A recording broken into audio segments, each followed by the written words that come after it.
After many days of speculation and accusations, there has been finally an update from Cloud9 on the matter regarding LS being let go from their team as head coach to be replaced by Mark Waldo. It is a shocking turn of events to be sure, but at the very least, we now have some kind of information from Cloud9 themselves on the matter. This hasn't stopped people from digging further into the statement, but let's take a look at what they've got to say before we start to make any theories.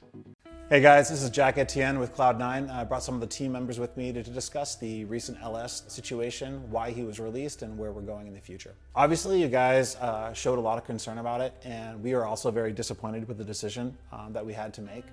Unfortunately, the reason why we got to the point we were with LS was that Cloud9 for years has developed systems on how we like to coach and operate our team. And despite our best efforts working with LS to try to come to terms and see eye to eye on how that should work, we're unable to make that actually happen.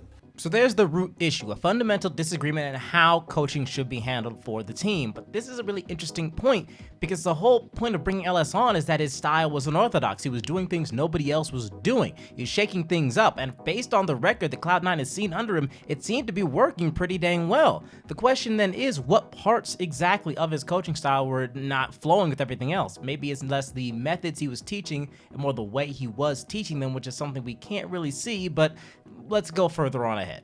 I think it's important to note that all players, coaches, and management were aware of these issues and frustrations and our mutual efforts to try to resolve them over the last several weeks. Unfortunately, as time went on, it was really clear that we were unable to find a resolution and come together on figuring out this problem. And we decided that it was important that we make a change and release LS at that point so we could move forward and focus on the future. Keeping in mind that the way that he does things is generally seen as a feature, not a bug, both among his fans and again amongst the track record of the team under his guidance, it's a novel approach that is not only effective but unique enough to throw people off.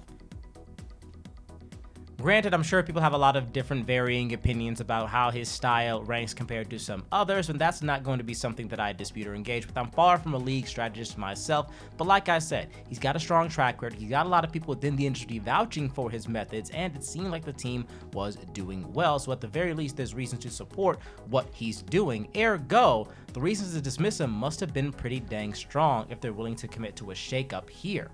All in all, it's just interesting to hear that the root issue was him trying to take things in a very different direction when that's why he was brought on. But again, we can't know the full details of everything that went down behind the scenes, so let's continue on.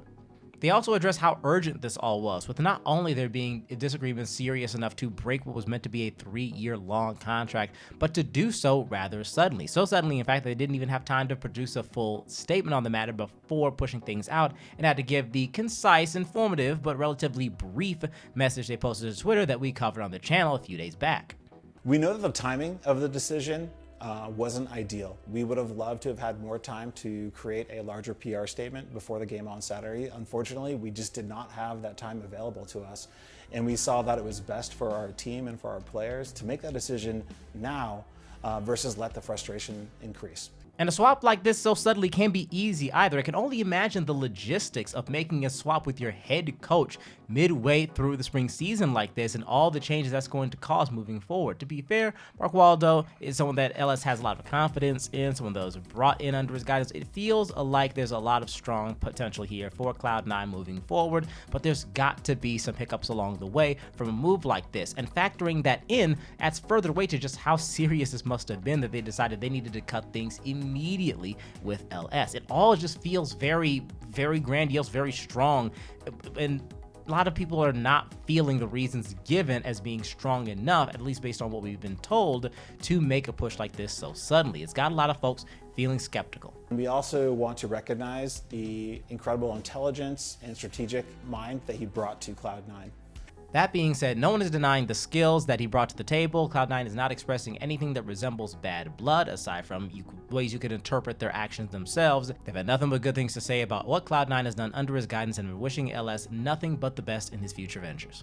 Of course, not everyone is satisfied with this announcement. Folks like Double F feel like the explanation was a bit lacking. Differences in coaching is a statement a little short on details, I will admit, like what those differences are, what changes he wanted to make, and how they're different from what Cloud9 is doing currently. But then we're getting to the territory of things that could very easily be trade secrets that they wouldn't exactly want floating around for other teams to take apart. You may have also seen Tyler 1's take on the matter making the rounds, expressing another common sentiment, surprised that the disagreements on practices described was enough for Cloud9 to break his contract on such short notice. I don't know. The reasons I couldn't believe, that's what I'll say. That's all I'll say. Like, I couldn't believe that was it, apparently. Like, really? Apparently, from what I'm told, I was like, bro, shouldn't that just be a warning? That's all I'll say. Overall, most folks seem sad to see LS go. He shook things up, saw success, and seemed to be bringing change to Cloud9's team that could have taken them far. One can only hope that Mark Waldo, whom we know LS has faith in, can continue his work switching up the style for the team, because a lot of fans seem to like the way that LS was doing things, and certainly a lot of fans like that record they are maintaining under his leadership.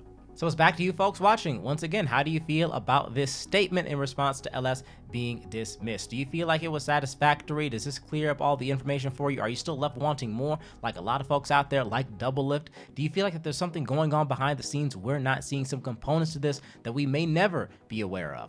I certainly, for one, feel like there's certain aspects that we just can't be privy to for logistical reasons. Like I said, some of this has to be within the territory of trade secrets. But I'd like to think that whatever those disagreements were, they did not reflect too negatively on Cloud9 themselves, on LS himself, on anything like that. And this truly was just two styles that didn't blend well together, as unfortunate as it is. But of course, that's all I got for you today. And of course, if there is any more updates on this or anything else in relation to esports, I'll be back with another video, but that's all I've got for you for today. So thanks for watching. Once again, head to church, folks. Have yourselves a good one.